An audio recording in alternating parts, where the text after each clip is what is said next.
From New Jersey to San Francisco to Rochester to St. Louis to all points in between, dozens and dozens of newspapers over the last year have run stories about cops picking on black people, about white teachers picking on black people, all for no reason whatsoever.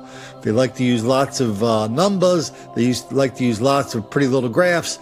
Here's one number they never use. Here's one graph you never see. You never see a graph comparing white crime and violence versus black crime and violence. You never, ever see a graph of Asian violence versus black violence.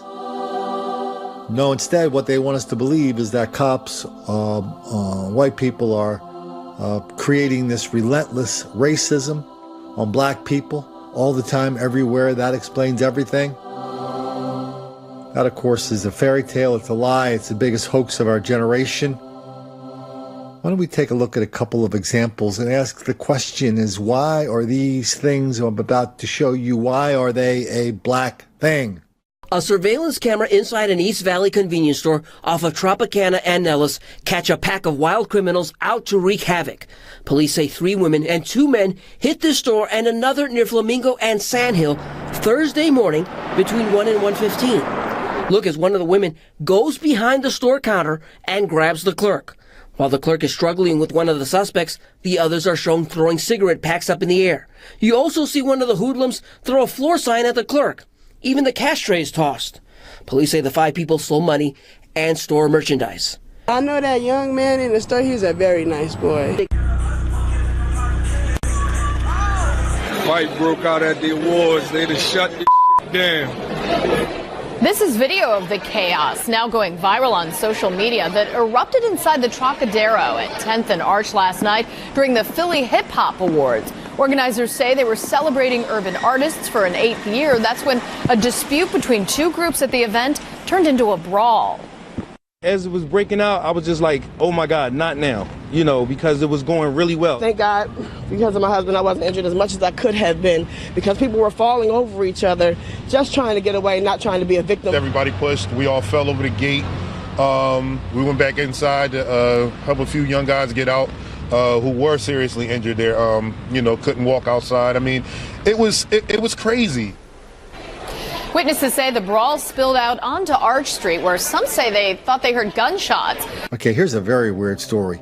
We got a couple of our viewers in the Minneapolis area sending out emails to reporters in Minneapolis going, hey, why do we have to rely on a newspaper in Africa to do a story about this ridiculous level of black sexual violence in Minneapolis and Minnesota and St. Paul? Why?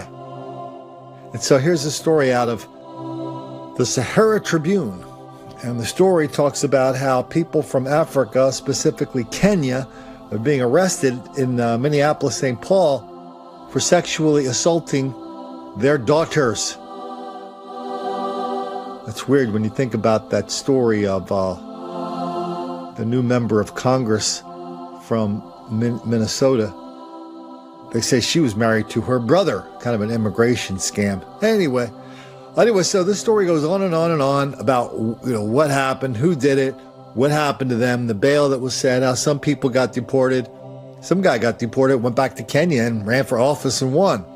But here's what I got a kick of it at the end of the story, when they pretty much nail this thing down. They give you lots of information about the stories, who's doing it, and they're having a big meeting in Minnesota of all the people from Kenya, their community, because they're afraid that if word gets out of this ridiculous sexual practice, that might hurt the reputation of their community. So all the way down from Kenya, this is what we learned. I learned from one of the apologists down there. A teacher, Akaya Unyambo, accused the police of perpetuating racial hate against Kenyan men in Minnesota. Let me be a little blunt and froggy, said Ayaka. If you are a young black man living in the USA, just know for now, in case you didn't know, that your chances of being arrested, whether you commit a crime or not, or even being shot dead, are tenfold elevated. This is also public knowledge, but most retards won't know, said Umiambu. He also said, in my view, there's nothing wrong with us menfolk. These things did not start to happen here. This behavior is even much more widespread in Kenya than it is here. I guess he's talking about Minnesota. In the country alone, where most of us are from, rape happens probably more than 1,000 times a day, but no one screams. This hypocrisy must stop. He went on to, and then the guy went on to talk, the article went on to repeat the stories about men raping black men raping their daughters. But Mr. Oniyambu, he says we have it all wrong. The people who are thinking about this have it all wrong.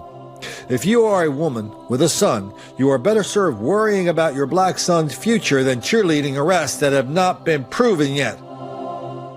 It's remarkable that while some in our community have taken it upon themselves to educate our youth how to stay out of trouble, others have taken the high road to make fun of people's misfortunes. That is sad. Wow. Tell you, there's a lot of people in Minneapolis starting to open their eyes. They don't need to read a story out of New Jersey asking why more black people are in conflict with the police, why cops are picking on black people in New Jersey and Minnesota and all over the damn country for no reason whatsoever. They're not buying it anymore. They know there's something really wrong. They know this. They know that too many people are buying into the greatest lie of our generation, the hoax of black victimization.